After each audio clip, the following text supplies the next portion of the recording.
What is up, everybody? Welcome back to my channel, Zegnomics Gaming. Today I'm going to be going over the QuickSilver Storm exotic auto rifle. Now today I did unlock the catalyst for this weapon, and to no surprise it does turn this weapon into a strand weapon, and it pairs very well with the new strand subclass because the grenades actually give you, they create tangles when you get final blows with them. So it is a great weapon. It is very fun to play with, but the only drawback is right now it apparently has a bug and is not doing the intended damage that it's supposed to be doing. So that is a bummer as well. But I did decide to do the review anyways just because I wanted to get it out there, and I still have been playing with it very much so. And I'm really a sucker for auto rifles already. So it was definitely a fun weapon to play with and grind out the catalyst for. Now, unfortunately, I do not quite have all the fragments that I want for the hunter class. I'm still working on playing through all my characters and getting everything unlocked. But for now, since the Silk Strike Super is pretty much busted, I decided to use the QuickSilver Storm exotic auto rifle with my hunter class. Now, unfortunately, like I said, QuickSilver Storm auto rifle is actually bugged right now. It is not getting the 40% damage buff against rank and file enemies like it was intended to, and that was recently discovered, and those results were posted on Reddit. Bungie officially tweeted and commented on it. Hopefully it will get fixed in the near future, but pretty much the QuickSilver Storm exotic comes with nano entanglement catalyst, and that basically turns its grenade kills into tangles, and it also turns this weapon into a strand weapon, which is very nice. It pairs very well with the strand subclass ability, and it also has high caliber rounds and grenade chaser. So of course you can alternate fire this and use the grenades, and it will create tangles upon kills.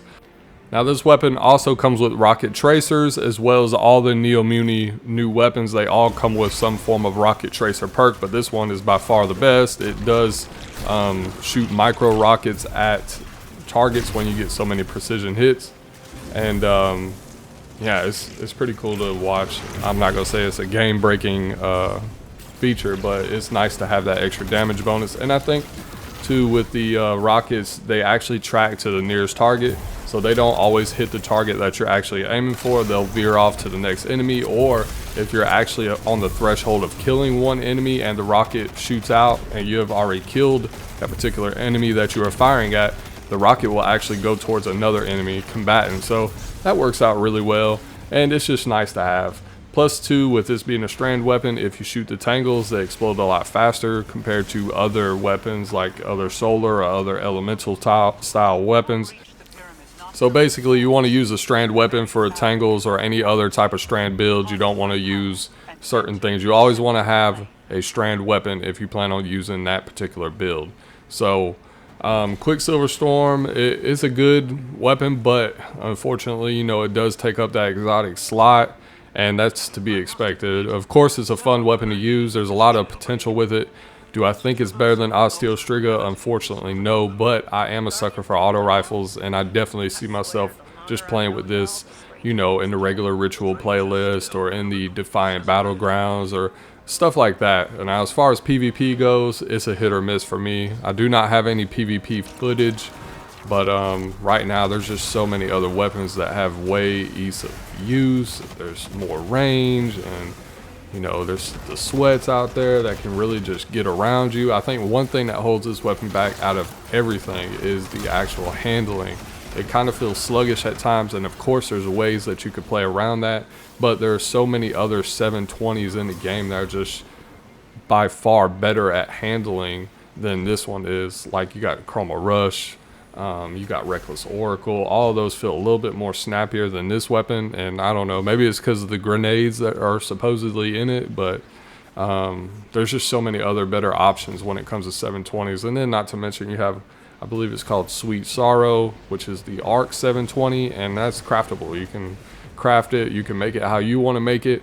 And you know, when I go and I play in the Crucible, I gotta have snappy weapons. They gotta be fast. I can't move too slow with a weapon because I feel like I'm gonna lose a gunfight. And just like I said, there are ways to play around it. You can use a hunter with the Dragon Shadow exotic chest piece, and that will give you a bonus to handling and stuff like that. But why do that when there's other weapons in the game that you can play around and use your exotic armor piece for something else? So I don't have any footage with PvP. It is okay in PvP come the quick play playlist, but it's a hit or miss. I mean, you might get wrecked and then you might do well.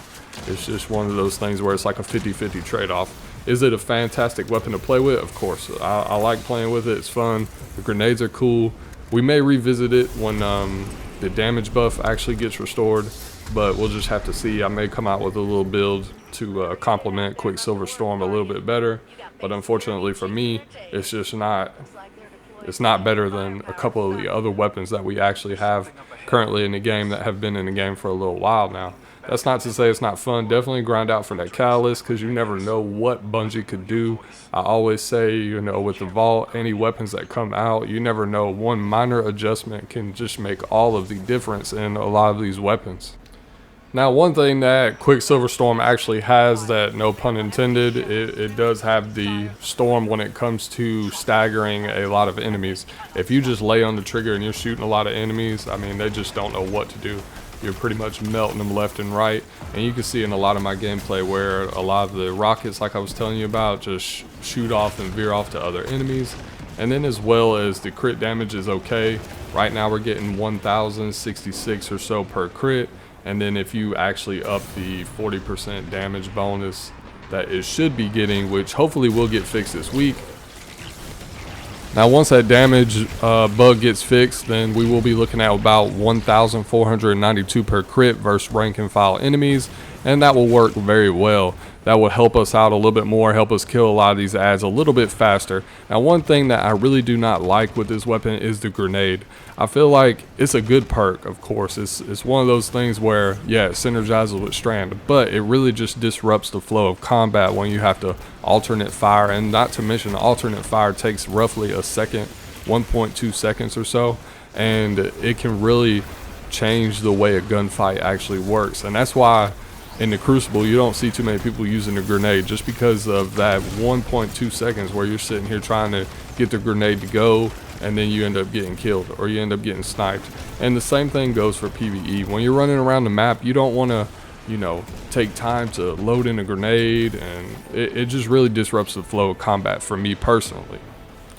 QuickSilver Storm does bring the storm when need to, and it does disrupt the combatants on the field, but it can also disrupt you if you have to sit here and load in the grenades, so it's a double-edged sword. For me, it's a 50-50 weapon. I love the novelty of it, I love the colors, I love the feel and the vibe of this weapon. It definitely belongs with the Neomuni people and Neomuna. Unfortunately, this weapon is a hard sell for me to even convince myself, you guys, or anyone else that watches my video that this is a weapon that you should main all the time. We got brand new weapons this season. We also got other exotic weapons that outperform and have a little bit more to offer than QuickSilver Storm. So it's hard for me to recommend for anyone to actually use this weapon full time inside of Destiny 2. Especially if you're trying to complete the Lightfall Legendary campaign, QuickSilver Storm is just not going to bring enough to the table for you to be able to complete that task, in my opinion, with ease. Now, Osteostriga and Witherhoard, those are by far the best for the Legendary campaign. You're able to deal a lot of damage without really having to put yourself in too much danger. For QuickSilver Storm, you kind of have to rush the opponents, and it doesn't have the range that the other weapons have. So you really have to be out there in the fight. There's really no way to actually save yourself. And like I said, the other exotic weapons that we have gotten over the past year have a lot more to offer than QuickSilver Storm, unfortunately. And that's okay. QuickSilver Storm is a great weapon. It's a great novelty. I love the way it looks. I love the vibe of it. It definitely has that new Neomuna look to it. And it's a great weapon. Is there an urgency to actually complete this catalyst? No, especially since it's bugged right now. You're not getting the full damage that you should be getting, and it just doesn't pair up as well as it should. It disrupts a lot of the combat, like I said, when you have to actually switch to the grenades. Let me know in the comments down below what you think of this weapon. Do you like it? Do you love it? Or do you hate it? Do you agree with my opinion, or do you disagree? If you like this video, don't forget to subscribe to my channel. It's a free way to support me, and I greatly appreciate it. We will have more content coming out within a few days, and I will also be reviewing a lot of these seasonal weapons that are coming out, and hopefully I'll be able to tackle the raid at some point this weekend. I appreciate all of you for watching. and I hope you all have a wonderful day.